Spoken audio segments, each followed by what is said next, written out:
احمدي صاحب تقریبا 40 کلنۍ کې وفات شو.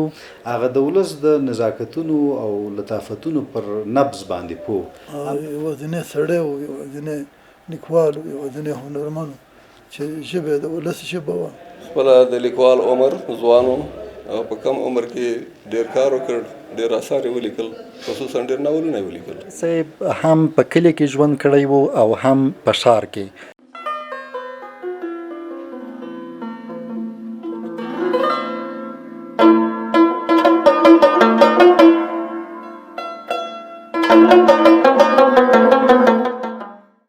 دا په غزني ولایت کې د قرهباغ ولسوالي ده. هغه ولسوالي چې 48 کاله وړاندې د همدې ولسوالۍ اړوند د ملک غلام رسول په کلا کې د یو ماشوم د پیدا کېدو غږ پورته شو. په کلي کې یوه ناره شوه چې د غلام رسول په کور کې ماشوم پیدا شو. کورنۍ د همدې ماشوم نوم نصیر احمد کېښوده او په همدې نوم یې د مبارکۍ په نوم د کورنۍ د غړیو خولې خوږې کړې. نصیر احمد احمدي د فتح الله احمدي زوی په 1455 کال کې د زده کړو د ترلاسه کولو په موخه د سلطان محمود غزنوي د لیسې په دروازه خپل واړه او تنکي قدمونه کېښودل. تر دریم ټولګي په همدې ښوونځي کې زده کړې وکړې. بیا د کورنۍ جنګ جګړو او د ځینو مشکلاتو له وجې کابل ته کډه وکړه او په کابل کې د سپین کلي په یو ښوونځي کې داخل شو. احمدي تر 9م ټولګي پورې د سپین کلي په لیسه کې زده کړې وکړې. بیا حبیبي لیسې ته سپارچه شو. بالاخره په 1401 کال کې له یادې لیسې څخه فارغ شو. په 1401 کال کې په کابل کې د کورنۍ جنګ جګړو له امله د دوی کورنۍ هم بیرته خپل پلارني کلي ته لاړه او نصیر احمد احمدي د خان کلا په متوسطه ښوونځي کې د ښوونکي په توګه لومړی دنده پیل کړه. احمدي په دې ښوونځي کې د 2 کالو په موده کې د تاریخ او جغرافیه مضمونو درس هم ورکړ. بیا پیښور ته لاړ. پیښور کې د DEI موسسې لخوا یو کلن کرنیز او د زراعت په برخه کې کورس ولوست چې بیا په همدې موسسه کې په دنده وګمارل شو. د دندې 2 کاله دوام وکړ. په 1401 کال کې د کانکور ازموینه ورکړه او په یاد ازموینه کې د کندهار پوهنتون د زراعت پوهنځي ته بریالی شو. یو کال پوهنتون ولوست خو په هیواد کې د شته ستونزو او ناخوالو له وجې زده کړې نیمګړې پاتې شوې چې بالاخره احمدي ایران ته د ګټې وټې لپاره مسافر شو او 2 کاله یې هلته ستړي او درانده کارونه وکړل.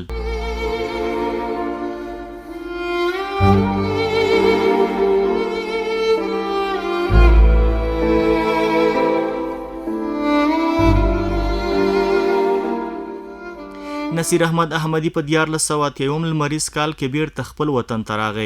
نوموړی له 2003 میلادي کال را په دې خوا د BBC راډیو په تعلیمي برخه کې لومړی د راپورټر او بیا د ماشومانو او لویانو لپاره د بیلابیلو تولیدي او پیچر خبرونو د ایډیټ په برخه کې کار وکړ. موږ ته د احمدي صاحب ژوند او د هغه کار پیغام راکوي هغه دا چې که انسان وغواړي زحمت وباسي کار وکړي هغه په دې لنډ عمر کې هم ډیر څه کولی شي. احمدي صاحب تقریبا 40 کلنۍ کې وفات شو او د تر 20 پورې چاپ آثار پرېښودل او لنډې کیسې ولیکلې. نور خپلې هغه رسمي دندې هم مخته بوتللې. د ملي فکر خاوند نصیر احمد احمدي د پښتو داستاني ادبیاتو د اوسني وخت نامتو لیکوال. د داستاني ادبیاتو په ګلبڼ کې یو پیژندل شوی بې جوړې د ځانګړي سبک لیکوالو چې په ډیره کمه موده کې په خپلو لیکنو کې لوستونکي تعادل، منځلاریتوب او د افغانستان پرمختګ ته رابلل. نوموړي تل کوشش کړی چې خپلې لیکنې په نفسیاني، روایتي او ریالیستیکي ترکیبونو راوڅرخوي.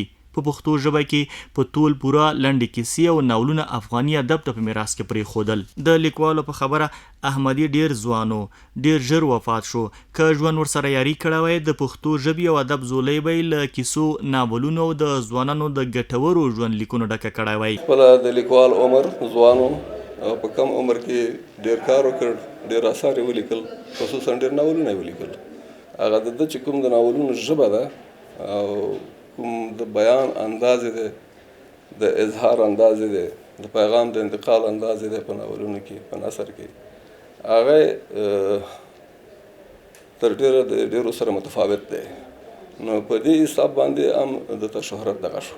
د دوی په خبره احمدي لیکوالۍ ښه ځانګړنه دا وه چې هغه پیښې په نوي او ښه بڼه وړاندې کولې. په ټولنه کې ډیر لوستونکي درلودل او د ځوانانو لپاره یې په لیکوالۍ کې ډیر څه موجود دي. نوموړي د خپلې ټولنې په ټولو ناخوالو خبرو، تراژیدي، دردونه یې په نوي انداز سره د ولس په ژبه ولس ته وړاندې کړل. هم په کلي کې ژوند کړی و او هم په ښار کې. هغه ته د خپلې ټولنې دردونه ډیر ښه معلوم وو. او یو دا چې ځینې انسانان دردونه پیژني یا مثلا درکولی شي، احساسولی شي، خو د بیان ژبه نه وي ورسره، یا هم له نورو سره د شریکولو ژبه یې نه لري، الفاظ یې نه وي ورسره. خو احمدي صاحب هغه څوک و له یوې خوا دغه درد احساساوه او له بلې خوا الله جل جلاله هغه ته استعداد ورکړی و چې بیرته په ډیرو خوږو الفاظو او د خیالونو په ملتیا دا تر نورو انسانانو ورسوي. نصیر احمد احمدي هغه لیکوالو چې د ولس د پیښو انځور یې په خپله لیکوالۍ ملي او هنري ژبه وړاندې کړ. لوستونکي لیکلو او لوستلو ته وهڅول. ټولنه یې له نږدې څارله. د هنر او قلم ژبه یې ډیره خوږه وه. د سوژې او موضوع له ستونزې سره هیڅ نه دی مخ شوی. د خپله ټولنه دومره لوستې وه، دومره څېړلې وه، دومره تللې وه، دومره ارزولې وه چې د هیڅ وخت په ناول لیکنه یا کیسه لیکنه کې د سوژې د تنګسي سره نه دی مخ شوی، ځکه د خپله ټولنه دومره دقیقه لوستې وه. چې خبره په موضوعات یا سوژې به پرې ورېدلې. د صمیم په خبره احمدي هغه څوک چې په لیکوالۍ کې د نوښت تومه له ورایه څپې وهلې. د ځانګړي سبک څښتن و. ډېر ناولونه او لنډې کیسې وکښلي او د هر چا لپاره یې په خپله ژبه لیکل وکړل. ژوند وفا کړی و ورسره او نور هم هر څومره لیکلي وی ناولونه یا کیسې له داستاني ادبیات تخلیق کړي وی، په هغې کې به که هر څومره خلک پرې لګیا شوي وی چې دا وڅېړي چې د دې د مماثلتونه، د موضوعي مماثلتونه یا ورته والی سره تشخیص کړي. نو فکر کوم چې بیخي تنوع پکې زیاته وه. یوه ما ته چې ښکاري هغه هم دا ده چې د هنر ژبه ډېره خوږه وه، د قلم ژبه او د هنر ژبه چې د داستاني ادبیاتو لپاره یوه لازمه ده، هغه د عملیکۍ درلوده، د نبوغي درلوده. د احمدي په لیکنو کې افکار په لوړه کچه د پښتنو ټولنیزې ناخوالې رانغاړي، سیاسي او تاریخي تېروتنې بیانوي. په لیکنو کې انسانیت او په هغه پورې تړلې مسلې لکه د سمندر موجونه وهي. خال خال د عشق او مینې خوږې کیسې د هنریت په مالګه ککړوي او لوستونکو ته یې وړاندې کوي. د ولس له بدن نه راپورته شوی، د ولس په نفس او نزاکتونو پوه شوی لیکوال و. نصیر احمد احمدي یو داسې سړی و چې د ولس له بطن نه، د ولس له من نه راپورته شوی سړی و. هغه ته د ولس ټول ارزښتونه، فرهنګي کلتوري ارزښتونه ټول معلوم وو. هغه د ولس د نزاکتونو او لطافتونو پر نبض باندې پوه. همدا علت و چې احمدي خلکو خوښاوه، احمدي ته یې ارزښت ورکوه، احمدي نغاږه او احمدي یې اورېده چې څه وایي. او د احمدي لوی کمال دا و چې د نورو لویو لیکوالو په څیر په تکراري موضوعاتو نه غږید. د احمدي سبک به هم په راتلونکي ځوان لیکوال په شعوري او غیر شعوري بڼه وپالي. د پخوالي او د قوي کولو تر پولو به ورسیږي. په یو ادبي بنسټ په بدل او د مکتب بڼه به خپله کړي. لیکوال وایي د احمدي په ناولونو کې ډېرې جملې ساده وي او بل سره تړلې دي. هر یوی ځان ته مبدا او خبر لري. د پیښو په انځور کې له خوره غښتلي قلم څخه برخمن و. نوي موضوعاتو کې ښه برلاسی و. د ښار او کلي په راشدرش او کلتوري مسایلو باندې برلاسی لیکوال و. د احمدي یو لوی کمال دا و چې د دې د پخلاینې دپاره یې کار کوو، او دا پخلاینه یې داسې وه چې هم یې خلک ورته رابلل او هم یې خپله ورته د حل لارې وړاندیزولې. په خپله په ښار کې اوسېده، تصویر به یې د کلي خپراوه، یا به دی په کلي کې اوسېده، تصویر به یې د ښار خپراوه. بل دغه ټکرونه داسې دي چې دا هغه د بوتلان کرښې نه دي چې باید بیخي ختم شي. د احمدي په وینا د دوی دواړو ترمنځ سازش کیدای شي، روغه کیدای شي، د کلیوالي فرهنګ او د ښاري فرهنګ، یا په ټوله کې د کلیوالي انسان او د ښاري انسان ترمنځ روغه کیدای شي. د مشترکاتو ډېرې زیاتې نقطې لري، ټکي لري، او له نیکه مرغه دا د درکړې وي او دا په ډېرې اسانۍ سره وړاندې کولی شوې. د دې لیکوالو په خبره احمدي د کیسو موضوعات کلیوالي وو. د هر کرکټر ژبه یې په خپله لهجه کې غږولې ده. کرکټر به یې د ژبې د هغه شخصیت، عمر، رواني او اقتصادي حالات سخت مسلک او کړنو ته په کتو په خبرو راوسته. په خبره احمدي په خپلو ناولونو کې یو شمېر داسې لغاتونه او کلمې راوړي دي چې خپلو ملي او فرهنګي ارزښتونو ته له یو ځانګړي زاویه کتلي دي. احمدي د پښتني ټولنې لیکوالو د په خپلو ناولونو کې د پښتنو د دود او دستور ناوړه خواو ته ګوته نیونه کړې او د هغه د سمون غوښتنه یې کړې ده. احمدي هغه شیان چې د ټولنې په نفس کې دي، د ټولنې په داخل کې دي، دا یې ډېر ښه پیدا کولی شول، ښه یې درکولی شول، ښه یې راغستی شو. د سادهګۍ نه یو هدف دا دی چې په ټولنه کې ډېر ساده موضوعات، ډېر ساده مسایل چې هغې ته موږ شاید غورځېدلي مسایلو په اندازه فکر وکړو یا هیڅ ورته فکر ونه کړو، موږ دپاره هیڅ ارزښت ونه لري. خو احمدي دپاره همدغه پیښو ارزښت لره، همدغه پیښو ته یې ژبه ورکوله، همدغه پیښې در سره غږولې، همدا پیښې تا ته په مخ کې ښودلې او همدغه پیښې ښېګڼې او نیمګړتیاوې تا ته په مخ کې ښودې. دلته نو نصیر احمد په احمدي ښه ډېر مشهور شوی و. دا ډېر ماشوم چې مور به یې کیسې ورته ویلي او د به ورته په مینه غوږ نیولی و. له ماشومتوبه یې د کیسو له اورېدلو او لوستلو سره مینه درلوده.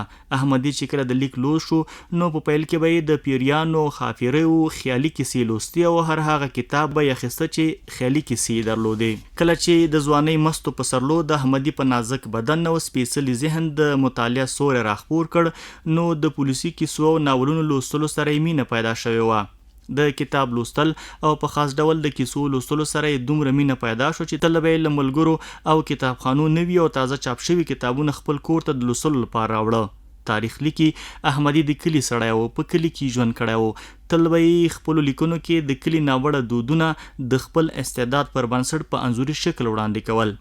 یوازینی سړی و، یوازینی لیکوال و، یوازینی هنرمند چې ژبه د ولس ژبه وه او ژبه د ولس د هر فرد ژبه وه، ځکه ولس او ټولنه خو د مختلفو استعدادونو نه جوړه ده. خو ده چې په هر چا د خپل ناول یا د خپلې کیسې د ضمني اتل یا مرکزي اتل ژبه کارولې ده، په هغې کې د هېڅ ستونزه نه ده درلودلې. نو دا ما ته یو لوی بری ده د ښکاري چې یو خپله د موضوع په قحط نه دی اخته او بله د ژبې پر روانۍ کې هېڅ ستونزه نه درلوده.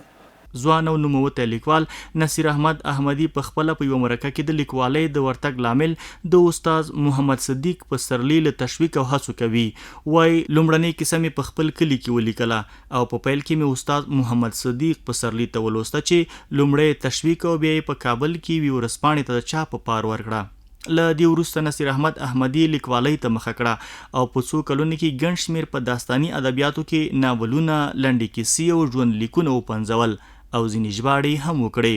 د احمدي په اثارو کې سړه سیلۍ، مینه، د واورې سړی، بوډا او د لیوانو پلونه، رڼا، زرو، جوجو، نیکه، بغدادي پیر، یوه خبره درته وکم، بوډبوډکۍ، په فلسفه کې تلپاتې پیښې، اغزن سیم، د معجزې تیږه، اخ وطنه، ابو ریحان البیرونی ژوندلیک، کاتب هزاره ژوندلیک، موسی شفیق ژوندلیک، محمد اشم میمنوال ژوندلیک، اشر، د لنډو کیسو ګډه ټولګه، ټال، د غڼې ځال او داسې نور. ځوان لیکوال نصیر احمد احمدي به تل د فیسبوک ټولنیزې رسنۍ سربیره د ملګرو لخوا ښه تشویق کېده، خو په دې وروستیو کې د هېواد پخواني جمهور رئیس محمد اشرف غني هم ورته د ښه لیکوال ډالۍ ورکړه. په داستاني ادبیاتو کې د هېواد وتلی لیکوال نصیر احمد احمدي په 1953 کال کې پیدا شوی و. د 40 کلونو په عمر یې له دې فاني نړۍ څخه د تل لپاره خدای پاماني وکړه او په لسګونه بېلابېل کتابونه یې افغاني ادب ته په میراث کې پرېښودل. انا لله و انا الیه راجعون.